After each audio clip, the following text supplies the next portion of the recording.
So we often say don't sell your property, refinance it if you can. Um, if you refinance a property, you don't get taxed on that cash that you take out, at least not currently. Um, you pay taxes when you sell, unless you 1031 exchange it. So, you don't want to sell and pay taxes, so why sell? Just refinance, get the cash you need, and keep the property and keep renting it. And just keep refinancing it till you die, and then pass it on to your kids. And it gets stepped up to market value, and your kids inherit the property. Don't have to pay all the back taxes. It's a beautiful thing. If you must sell, consider a 1031 exchange, like I said, so you don't have to pay those capital gain taxes. All right, so what are the risks of high leverage? Well, if the property values decline, obviously this is a lesson millions of people have learned, is that if you get over leveraged and you buy a property 100% financed and the value of the property goes down, now you're upside down. Now you're in trouble. So don't buy anything that looks like there's a risk of the value declining if you're doing high leverage. We want to make sure that some of the areas that we're buying in, there's just no way prices can go down. Even basically what you're buying, $73,000 house that's been fully rehabbed, how can the value go down that? I just can't see it, but that's a risk. If you can't make the payment, so let's say there are some vacancies, or something happens, maybe your tenant gets sick or loses their job, and you have to evict them and put someone else in, and there's a lag there. You need to be able to cover those payments. So we always say put at least 6 months reserves in a bank account. Don't touch it for those emergencies. If you want to be really safe, put 12 months in. If you don't maintain the property properly, you can really be at risk. So you've got to make sure you're maintaining it, or you have someone else who is like a really, really good property manager.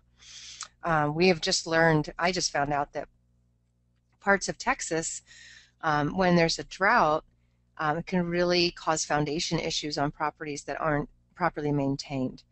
So this is really something I didn't know. This is why you want to have a local property manager tell you.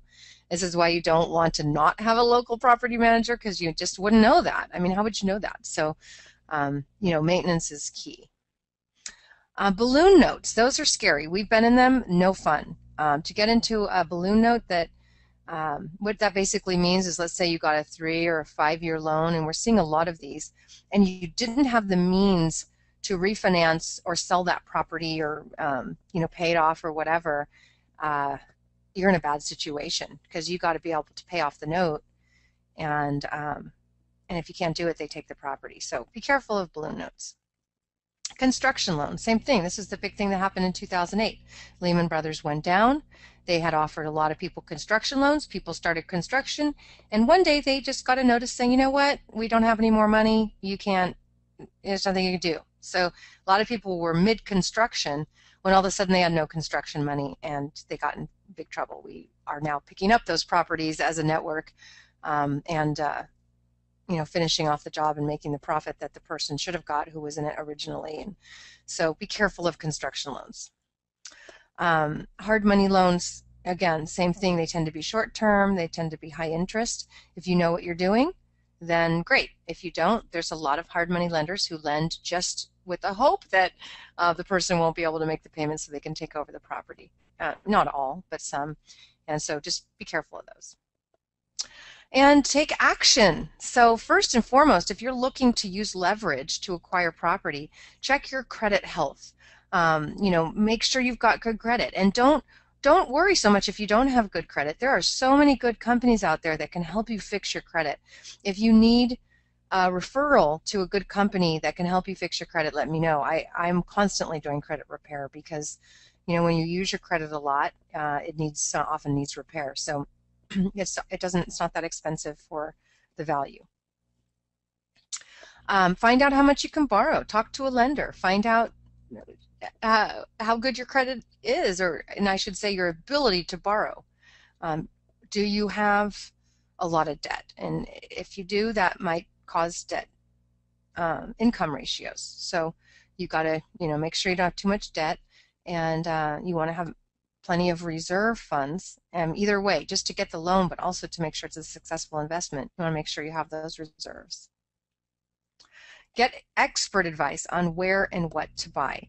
My very, very sweet and lovely niece texted me this morning on my morning hike and said, hey, I'm driving up to Santa Rosa because somebody just told me they got a great deal up there. They got a duplex for $250,000 and the total income is $2,200, and wow, I want one. And she's just qualified for a loan and she can do it. So I said, well, are you talking about gross income or net income? And she wasn't really sure, and it turned out it was gross income. So basically what that means is the rents were coming in at $2,200, but that's not net. I mean, there's expenses to pay and so forth, and I don't know what kind of condition the property is in. Does it need repairs?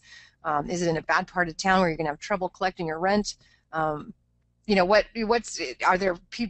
jobs in the area? And if there aren't, how are your tenants going to be able to afford the place? I mean, there were just so many questions I had that I said, you need to check these things out. So too often people say, oh, a friend did this looks great, I'm going to do that. Or they trust a real estate agent who really knows nothing about investment property. No offense to real estate agents, just most specialize in owner occupied. So investment isn't for everybody. Not everybody understands it. So you've got to make sure that when buying an investment property, you're working with someone who really understands investment.